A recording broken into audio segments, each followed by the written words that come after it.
Hi everybody, Nick Blazer here with another position analysis video. I'm going to go through another full match. This one was was for the Turkey and Syria benefit. One of the prizes that I gave away was a play and explain video with someone who chose that, and Neil Webb was the winner of that. So we played an 11-point match. And, I went through my thought process and that came out. You can see that. Hopefully that's like helpful to Neil too, to hear how I was thinking about some of the positions that he played through. Um, but boy, in the study, I got to focus on my own. I have bad news, which is that I got wrecked with the cube in this one. If you look at that, like over half my equity in the match was from cube decisions. I mean, that's tough to do. I guess that kind of happened to Neil here too, but yeah, it was tough though. There were really ones that like challenged the borders of my understandings, and I think I can like improve on that for sure. But wow, some brutal ones in here. You'll see. We'll hop right into it. First one I missed is just, I mean, I don't cube this. I'm not thinking too good. I don't know I'm good enough, and I have a whole sequence like this. And yeah, I think the lesson with this position is, of course, I feel like I'm doing well. And in a priming game, when I'm down in the race, that's a benefit. So I have the better prime. We have the same checkers back. I've got the better timing. So of course I'm leading that way. Plus this is all gappy. It's not really like he can play much of a priming game. But my concern was that my prime wasn't strong enough. Like if I split and leave the 24 and he goes for an attack, which he has a nice game plan set up for that, it kind of looks like there's room to escape this. So yeah, I felt like maybe we just had different game plans. But what I guess this highlights to me is how much stronger in the long term the priming game plan tends to be than the attacking game plan. Because I can still change to an attacking game plan or something like that later and things like that. But he's pretty committed to this deuce and 3-point. It's never going to get different than that. And he's out of time. I guess he's probably got things that are problematic next roll. But I was also kind of thinking, if he's split with a 2 or a 1 or something like that, he still maybe looks kind of okay. And I'm not like thrilled about attacking yet. So like I've been doing, we'll take a look at like the dice distribution and kind of see maybe what I might have overlooked here. And so, yeah, most of them were just doing really strong and have like clear double and pass afterward no matter what. Double ones are not great, oddly enough. A lot of rolls are, I guess, probably just going to play off the midpoint or run. So I'm trying to think of. So there are some deciders like double sixes and double fours that are going to escape and deal with my back checker. So my 5-3 and my 6-2, those are pretty huge too. So after a double take, I'm curious what those look like a little bit. Yeah, like, okay, we're doing great threes. Yeah. So my market losers are just the ones that solve the back checker issue.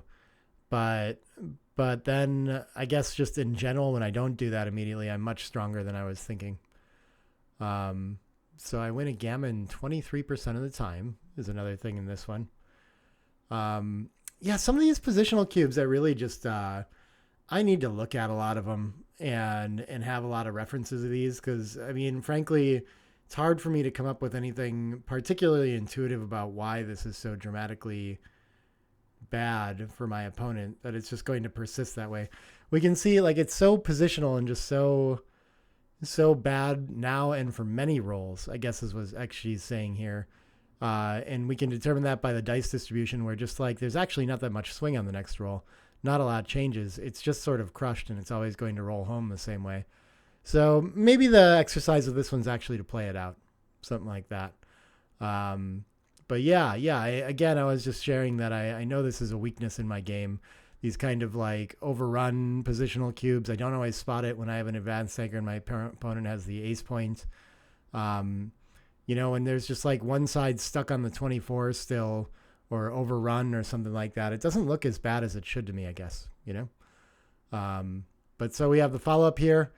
Nothing's changed. He's split. And this was actually what I was thinking is like if he can get away with this somehow, then he's doing okay. But he does have a buried checker here. I have a really easy timeout. I'm going to hit with sixes. I wonder if there's any surprises in dice distribution on this one. It looks like Yeah, so there's more swing on the next roll. I can end up very too good after double sixes. Okay. Yeah, yeah, and double fours. That makes sense. Fours gets to hit and point on the three. And then I expect I'm, hitting in the outfield or attacking on the 3 point quite often too. But so like a 5-1 doesn't do a whole lot here. I can see. So let's look at that 5-1, 5-4, and 4-1, 3-2 kind of stuff on the board here. I guess they're probably generally hitting on the 3 point. I don't know what the 3-2 or the 4-1 are doing. Maybe those are like just splitting and going for it ourselves. But yeah, so when I hit off the edge, I'm kind of worried. I mean, especially if I have to use the 5-1 to break the 9 to hit off the edge. Just worried that it feels like there's some scramble counterplay, but I guess even when he hits, he still has to escape 2 checkers over the 4 prime. Doesn't always enter.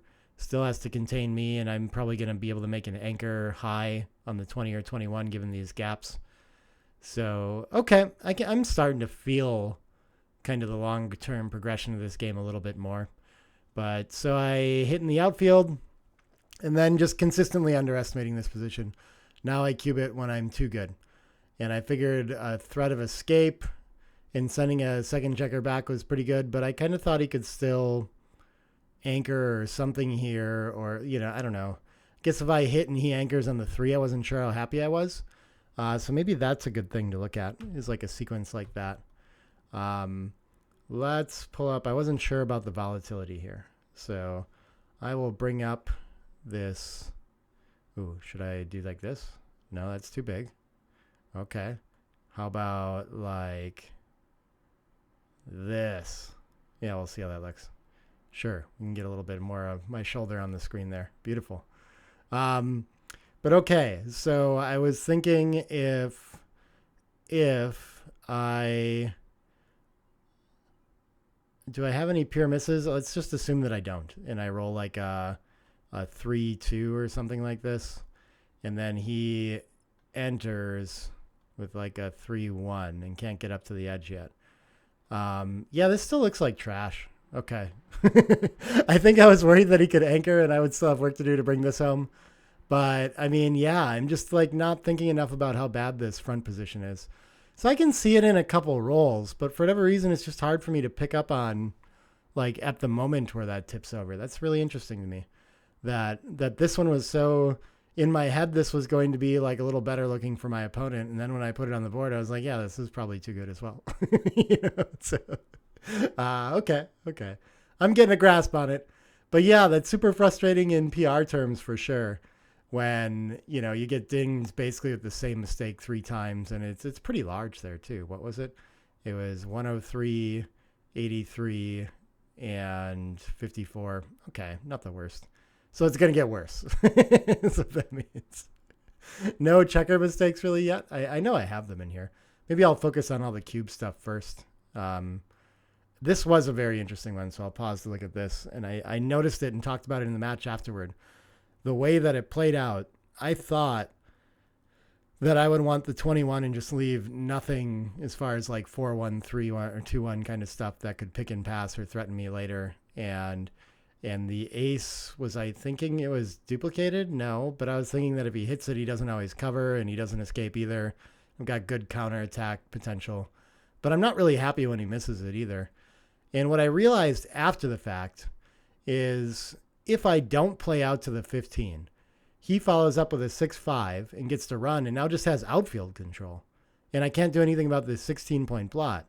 So had I instead jumped out to the 15, maybe he's going to hit me in cover, but then his back checker is still stuck. So he doesn't get to just escape and have this kind of free ride. So it was really important with the better board and the lack of outfield presence, I guess, to come out and have some outfield presence here. This is a bit exceptional to me. But it, I felt it as it went on. I get it now. I can probably find this in some cases, but it's just feels like a loose play to make too, to hop out to a triple shot, 6s, 3s, and 1s. But I guess his 6s just like when I play behind like that, then his 6s get even better. They just all run to the outfield. I think literally all of them, except like the ace-6 gets to hit, which isn't worse really. Yeah, it made perfect sense after I saw it, but I was not able to find it over the board, unfortunately. So now I'm going to, oh yeah, I talked about this one with my student in the lesson afterward. This is a big one. If you add those together, you get the magnitude of my error. So that's going to be a 469 one. Um, and so the only thing that we can do in these ones, here's how I estimated it. And we can see is like, well, I guess I talked about this over the board too. You can see that yesterday. But it looks to me like there's 24 shots that hit. And there is a gap in the board, but I was assuming that I'm still going to, for practical purposes of calculation, maybe I'm just going to lose all of those. And then on the other side of it, there's a third of games left where I missed, and we're in a relatively equal race. I'm a little bit ahead. But so if I win like half or a little bit more of a third, it doesn't seem like enough to me to play this out. But the place that I dramatically underestimated this, and we'll be able to see this in the dice distribution, is that after the take, when my opponent hits me, it's not dead like I thought. So if we just actually look at it without the cube, and we can see, he's going to, I guess maybe he would have a double and a pass a lot of times or lose his market or something like that. But what's a better way to look at this? I actually looked at the position afterward to get a better idea of winning chances. But so after double take, his equity is like, there's almost never gammons in this position. So doubled is what this is telling us is like, I guess a pure one would be like 75-25 chances. And so in the worst case, I looked this double sixes up and I still win like 14 to 15% of games after double sixes. So it seems that I'm going to still pick up a lot of games on contact, even after I'm hit, or maybe just hopping in and running around and racing a lot more than I would have guessed. And so the big key features of this that make that true, it would seem, and we'll look over at the racing numbers real quick too. If you notice those, we are after a 3-2, he's doing really poorly somehow. I guess, am I like really cubing that often? I don't know. That's a little strange, but yeah, he's sad. There's quite a bit of like, I guess I can be a favorite after he misses. Let's say no double take. How bad is this? Yeah. This makes a lot more sense. Because I'm likely to send it to 4 and there's big issues with the cube and things like that. But yeah, so he's like a small underdog after he misses with some of these, but these are reasonably good racing rolls. And he has non-hitters like 5s and 4s that leave him in the lead too. So that side of it was reasonably good. But okay, let's close that. And was I going to actually look at the key features of the hit, why it's not dead, and why actually we win a ton of games from there, as much as 25%. That's really interesting. The open 3 and the dead checker on the ace. So after he hits and like leaves checkers around, he's going to have a really hard time attacking pick and pass kind of closeout stuff. And he might still have trouble. Like I might basically get to play a 3-point anchor game while he tries to bear in. So there's just a lot more slimy wins than I was thinking. So I think it's easy to look at this and have first instinct be that this should be a take. But, as I kind of tried to use my own logic to add up and figure out what my winning chances were, I took a misstep and incorrectly decided that I had a loss. But I did work on a variant here. And if instead it's like this, now I'm like way ahead in the race. That's changed quite a bit, it's got a lot better. But the hits here, of course, now if we go look at the dice distribution on this, let's bring this above, like here. Yeah. So we can see on these ones with no double take, now we really are pretty dead whenever we get hit because we're stuck behind. Like this is what I was thinking the case was. And it shows how big of a difference it is with the dead checker and the gap on the 3 instead of the ace. So I've noticed this in a lot of like studies on those. Like in my book, I talk about the, final shot kind of situations. At 3-away, many-way, if you're trailing like 7-away, 3-away, and your opponent cubes you, and you get a shot, that's often enough to just send the recube. But you can't do that if your board's in pure at all. So it makes a big difference here. I'm just surprised by how much. Let's bring this up again too and look at some other. Oops, this is the wrong one. Let's look at just maybe like one other variant there too. So original position is like this. So I wanted to see maybe what is like a 6-4 after, let's say we take this and our opponent rolls a 6-4 and hits and plays down is kind of, yeah, makes a lot of sense. I'm on the roof. What are my winning chances here, do you think? See, I was thinking I was pretty dead, but I immediately have a 3-4 and a 3-6 that are pretty strong. And again, I'm just going to have more contact, and I'm only down 7 pips in the race, so I can still slime something home. I'm like kind of surprised still I can rationalize it now, but when I was trying to calculate it, it was hard for me to see that I still had a full 20% in a game like this. So if you're doing calculations like I was doing, trying to figure out on the one side when he hits, I have this winning chances, and you estimate that as 0, but actually you win 1 out of 5 of those games, that changes the math a lot. So I don't know if we can pick something that actually averages those out well. But if we adjust our math now and say 24 numbers hit and 20% of those we still get to win. So if we get like 5 of those games back, and then also there's 12 games where we win at least half of is like up to 11 games already. We probably do a little better than that. But already you need 9 games to have that 25%, and it looks like a pretty easy take. And 11 games times that 2.5%, what is it? We're almost at the 11 games should be pretty close actually to this number here. Maybe it's a little bit more than 11 is actually what the number would be, but like 11 and a half. But yeah, so if we average like 20% winning chances afterward, we get to a pretty good number here. Yeah, that was a fun one. That's I'm glad I made that mistake so I can learn from that one and not have to suffer that again. But it tricked me over the board. I was happy with my like decision-making process with it, and I just was off, you know? So what can you do? Okay, see a bunch of checker plays there, and then we have another pass. No. This one is another one that I don't like feel that bad about either. How much does it have to do with it doesn't appear to be a score take. It's bigger because of the score. But I have 4 blots back with 1 on the roof, and another 2 checkers back locked up in an anchor is like 6 checkers back. And I'm being threatened to have 2 more for 8 checkers back sent back. And I know that I have a pretty pure board and an anchor. I'm very likely to enter on something. It's not like he's so likely to just blow me off the board here. But my concern was that not so much actually being hit right now, though that's pretty bad. Maybe that's good enough too. But the big ones are like if he hits loose in my board, if he hits twice, maybe something like a 4-1 or a 3-2 is going to hit on the other side. So maybe like a 4-3. I don't know what that does. There's probably like a lot of double hitters, or of course like a 4-2 or something like that.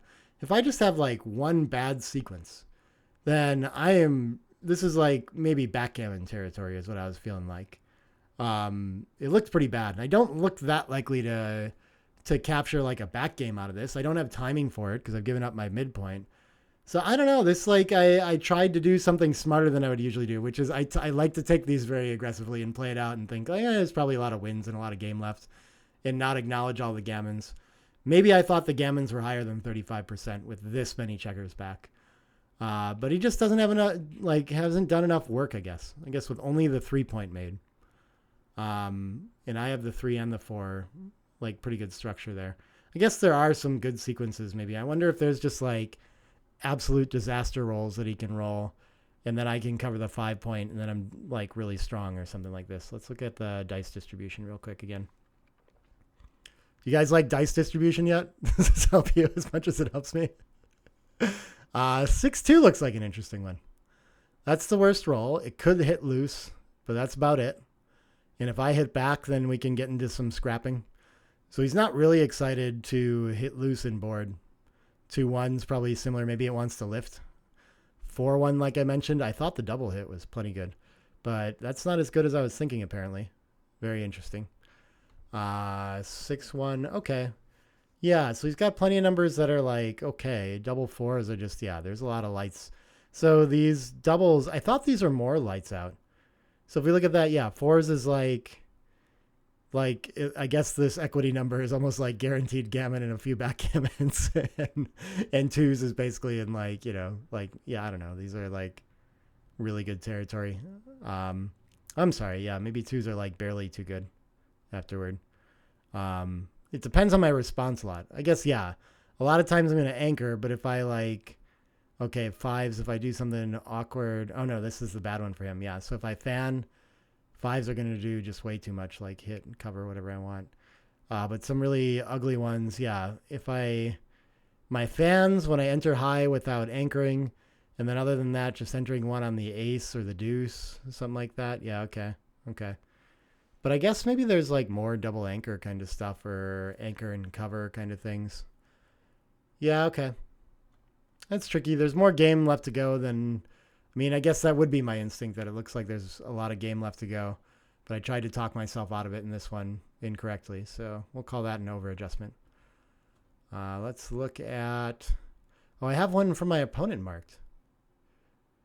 Why did I have this one? Oh, the cube. The cube. Because he correctly played this on too good. I thought this was really surprising to me. I was thinking, I think I probably talked about over the board, like I didn't imagine how it could be. Like I could just, I guess if he hits loose and I hit back, he doesn't have a whole lot. If he doesn't hit back and I just anchor, then he has nothing. So I'm surprised the gammons are so high, but he has 10 in the zone and a much better board than me this early in the game. And the anchor, so I have no counterplay. So I guess this is way more of a one-way game than I was thinking. So it was a nice find to roll on there. I'm pretty impressed with that one. Let's see. We got some more checker play stuff. Oh, yeah, he did send me this one. I talked about this in the match, though. Hopefully he got what he needed out of it. This is just like fairly pure score stuff. I guess you usually wouldn't want to redouble. Maybe on the end game volatility. Let's look at that at a normal score. Let's take a peek real quick. But what I argued in the game was that at the score, you just can't afford to send a recube as the leader here, because with any, like when he's missed in a close race, if I get to like 50-50 and 8 cubes coming back, there's overage. He's really upset about that. Take point's going to be really high. So he gives a lot of leverage in a game that's not very locked up. So this is like the wrong kind of compilation of wins and things like that to be sending as the leader. Whereas the trailer, I'd be really excited to send this, I'm sure. So let's look over here. We could actually test that real quick, that I'd be happy to send as a trailer. So 1, 2, 3, 1, 2, 3. If he's the trailer, then it's a massive cube. Yeah. And what I'm curious about is if it's like dead even. Yeah, it's like break even. This is just fine to send. I like trying to figure out how to find these in like money and even score kind of scenarios, but it's close and borderline. Not a big deal if you miss it. But of course, he had the right, normal score principle and idea here, which is the same that I used, which is when he hits with the 5, he wins. And otherwise, he's in a close game. So he wins a third of games and maybe a half of the other 2/3. So he's a favorite. And in the end of the game, he's never going to have a chance to cube again efficiently if he hits first, right? He's going to lose his market by a mile. So you need to send the cube in first, and you just win a couple extra points when it goes well, and then you deal with it when it goes poorly. And you're not giving up enough in the end game race, like cube equity, to negate the full 13 shots where you just instantly win double instead. So yeah, like right normal score principle, wrong score to apply it at with the recube for sure. But we get back into one. I don't think I ever have a recube. Yeah, okay. We're just going to go down there. I have another checker play to look at. And, oh, this one hurts. I'll remember this one too, though. It's something I know about, and I can't actually remember if I talk about this in my book. But if you're going to... Well, first of all, I wouldn't, I guess what I talk about in the book is not to send this. Just like at this score, that's an easy adjustment. At 3 away or 2 away against many away, just never bother. But you can get a pass out of a fish like me, so you should try it sometimes. But I do know how to deal with the take pass. I've learned this on my own. And the only features you really need to know at 2 away, clearly your opponent's canceling gammons. And at 3 away, they're canceling them enough, and you have recubes often enough, that you can make your cube decision almost as though there were no gammons with 3 away, many away. We'll say 3 away, 7 away, or further out, something like that. Because it does get a little bit different at 3 away, 5 away for example. But so in a position like this, even if I assume that this is a poorly timed 23-point game, I know that in a good 23-point game, I can win some. Maybe you can have some trouble getting out. There's like a little bit extra here. So I don't think it would be hard to estimate my wins in the 20s. And I know that for money, this is just a pass because I'm going to get gammon sometimes too. But that's the wrong way to think about this one. I need to get to the wins and then realize that the pass leverage is actually, it's not a huge amount of gammons, but it's some.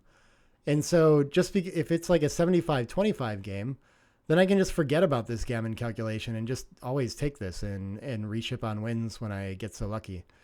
So yeah, it's a concept that I know. It doesn't come up a lot, especially since most players are very careful about sending cubes like this.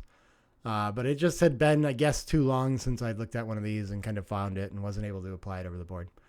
So that's a nice reminder for me as well. Isn't this, I like keep saying, that's a nice reminder. And they all came up in the same match. Backgammon's harsh that way. PR anyway, you know? And then in the two-way game, eventually I get to get in a cube. And I don't get to win, though. It's a racing cube, of course. That's so brutal. This feels the worst to have to send this 2 cube. And like maybe I'll win the match or maybe I'll be at 8-away, 2-away, which isn't even close anyway. Okay, well, that's all the cube errors, which was most of this. So I'll jump back through and go see if I can find those checker errors now. And we'll talk about some of those. I talked about that first 6-4. Let's see what else we got that I flagged in here. I could go try to find my opponent's cube blunders too. That would be interesting. This one I marked because I talked about it in the match. You know, when I'm ahead in the race and not with a ton of timing, I could think about just running 18-8, I thought, but it seemed better and more robust to just make it. I didn't think I was that ahead. He has no board yet. But yeah, I mean, this is a common, like in the early game, you know, it's almost like before you even have the anchor, you have to decide if your game plan is actually going to be to sit this out and play a mutual holding game or not. And ahead 28 pips in the race, we're probably looking to leave it.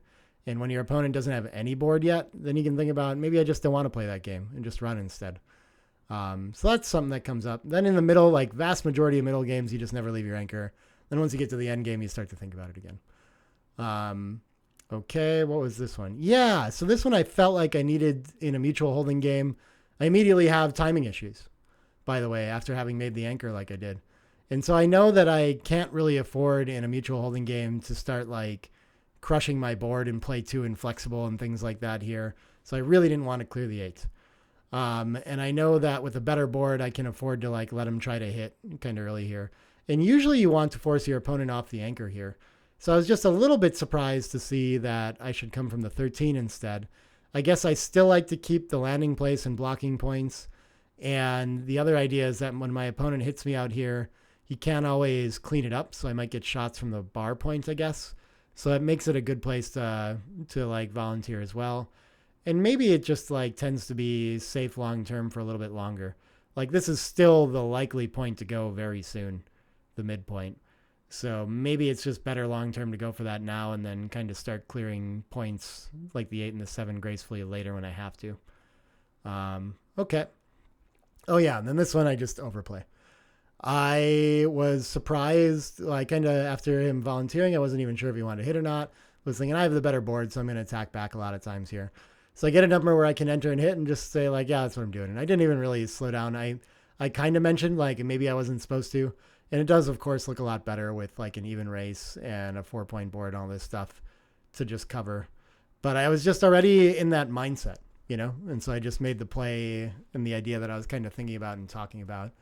That should be an easy enough one to slow down and figure out that the better plan long-term is going to be have the racing lead and the better board. Even if my opponent escapes, I'm doing pretty well and I can hit loose next time.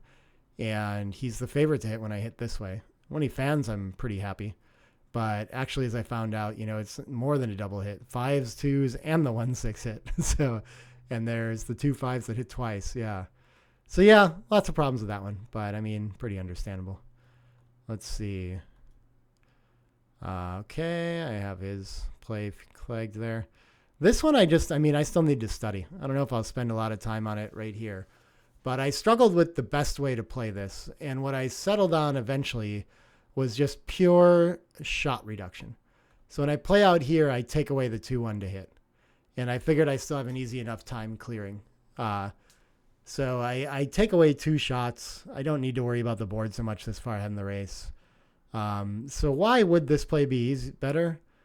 I guess I still am going to get a lot of returns when he hits. That doesn't seem so relevant. Is it somehow easier to clear the 13? I don't see it being that much easier. I block double fours. I don't see that being particularly relevant when I block double fives the other way. So yeah, I mean, honestly, like I just looking at this after the fact, it still seems like I have a lot less work to clear. I can see the 15 point is not connected to these other points, so I have to get home with an indirect. So maybe somehow, well, I definitely don't get returns from the bar when he hits with a 3 if he just parks there. That could be an issue too, but I don't know. This one confuses me. I wonder, so let's look at dice distribution again. See if we can learn anything. I will show you at least one of these, and then I have the other up on the side of it. And I'm looking for differences here, and I do not see a lot of them. After my play, I took away the 2-1. So I guess that's a relevant one to look at, is that the 2-1 isn't his best hitter anyway. Why would that be the case, that it's such a weak hit? Because the rest of them can, like, run somewhere? So why is, like, a 3-1, for example, so much better? Because it can step up to the 9 and duplicate 4s. Okay. 3-5. 3-5 looks bad. It has to come out with both and doesn't leave the ace and board. But it's like 3s and 5s from the roof, so I'm not sure I understand why that one's so much better. 3-2 is kind of a similar story. Yeah, I don't know. I'm not seeing it in dice distribution. I think these are pretty bad either way, according to XG. 3-2 and 5-3. Are these a little bit? I think 5-3 shows up as much worse after I make the bar point for some reason, because he can continue with the 5. Why is that so good? And he doesn't have to come out, so I'm gaining a little bit on that. And the 3-2, I don't really see why that would be different. It's a little bit worse the other way as well, though. Those seem to be the other big difference. Okay, maybe it's something about how I play, because I am noticing that these good rolls the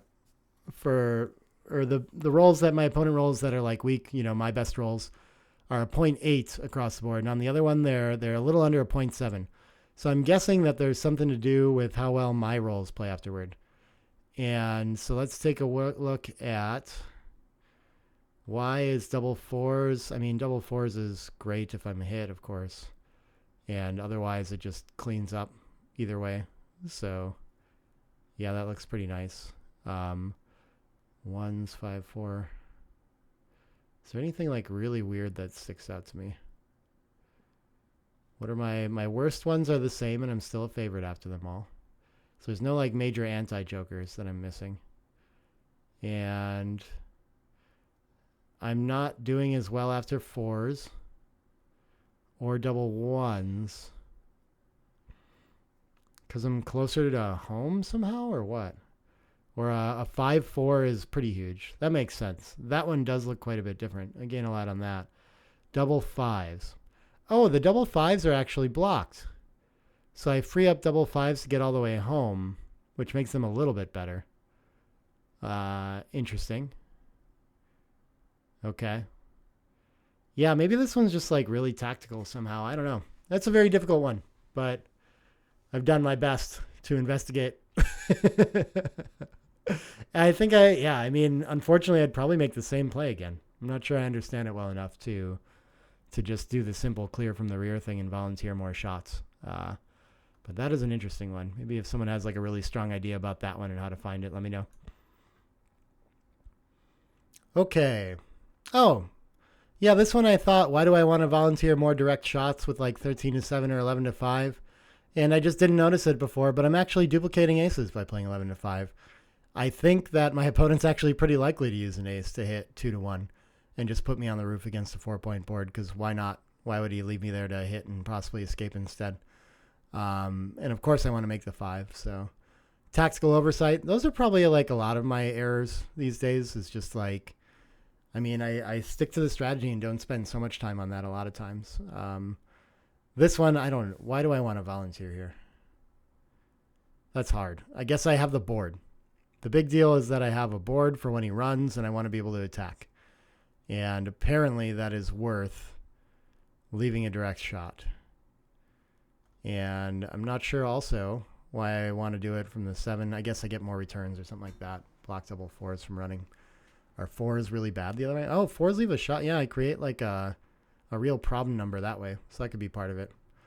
That's a tough one to find for me, though. Is it just all about the double 4s again? Is this another tactics thing? Yeah, there you have it. That's so annoying. We have like a full 0.6. Everything else looks relatively similar. So we'll show you that. But we can see double 4s are a nightmare for my opponent after the best play. And when I make my play, then double 4s are bad. They're one of my worst rolls. So I lose on double 4s, or I'm a big favorite on double 4s. And I think that swing accounts for just about all of it. We have minus 0.2 down to minus 0.5 here, and a bunch more rolls that are bad. And so when we look at the other one, dice distribution, yeah, minus 0.2 range down to minus 0.5 range, bunch of other ones that are real bad. Okay. So no big difference. So when I volunteer, okay, let's look one more time at this. Why are the 3s not worse than I would think? Dice distribution. So when he hits with a 3, okay, maybe that means that he's got to hit first, and then he's going to have a double pass. And so, like, maybe with these numbers where you'd escape anyway, 3-3, 6-3, 5-3, he's not escaping with a lot of those. So what do those look like otherwise? 5-3 sucks the other way. 3-3 is tolerable, though. So I'm surprised there isn't a bigger swing on 5-3. Isn't that like, so we look at this and it's really, really bad for me this way. But if we look at my play, do I gain a bunch on 5-3? Where does 5-3 show up? I do gain a bunch on 5-3. I go all the way from down there to plus 300. So there's a difference there. So I didn't count the number of market losers and anti-jokers, but okay, 40% market losers, 27.5 anti-jokers. Over here, a few less market losers and a few more anti-jokers. So yeah, there's like one or two. I guess it just shakes out different and better. And those 3s aren't as bad like as the double 4s change. Maybe there's some 4s that are real disasters too. How does... Yeah, so I guess, what, like 4-1, 6-4, all have to run or clear points. 5-4 does too. And then I'm just attacking and he's doing nothing. So, yeah, I guess those 4s get a lot better, where the 3s got a lot better here, but the 4s got a lot worse for him. So, okay, just trade-offs. That makes enough sense. I think I get that one now. We'll take one last look through the last game that turned into a race, so probably not a lot here. I had one just like, I don't know why I couldn't sort this out, but so I took the 5 off and then the 2, and if I roll a 6 before the 5 and the 4, then I'm going to take off more often. And I thought, the 2 gap could persist. But really, my opponent most likely is going to be off before me anyway, and I'm going to need a set. So, of course, I get 2 more sets when I just play 6-4 instead. So I expect that to be the entire difference. And yeah, 5s and 4s for my opponent. So if I look over on mine, yeah, I can see I have these like 6s, 5s, and 4s all win. And on the other graph, it's just 6s. So yeah, I think that's the only thing that really sticks out from the graph there. So yeah, when you're behind, a lot of times you have to play for the sets. If I was ahead, then I would probably want to protect this. So we can test that real quick. So if he has like a 3 roll instead, let's look at this. Then I should still play 6-4 and sweat the 2. That's interesting. What did I do? 5 off, 6-4. And why is that? Yeah, it's still better. Okay, well that's so the sets. I mean, I guess I can still win with the set right away. Maybe that's still just the the key difference there. So if I bring in dice distribution as well, again, and we look at the second roll, yeah, I gain a little bit. So I can have some misses on like 3s and 2s and things like that, but they're still maybe not great when I fill in anyway. I guess, yeah, okay. So that can be part of it, is that after I fill in 4-2, if I roll a 6-2 or a 3-2 or a 2-1 or all those things, I'm going to have a ton of misses anyway. So I don't know how much I've gained, you know? Maybe that's a fair point. 6-2 isn't a ton of misses, but I get some. So okay, it goes both ways, and I definitely get the sets when I play it there.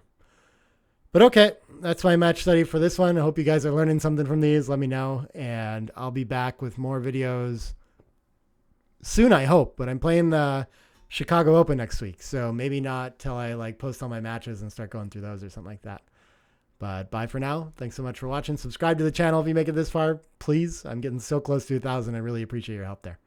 All right. Bye, everybody.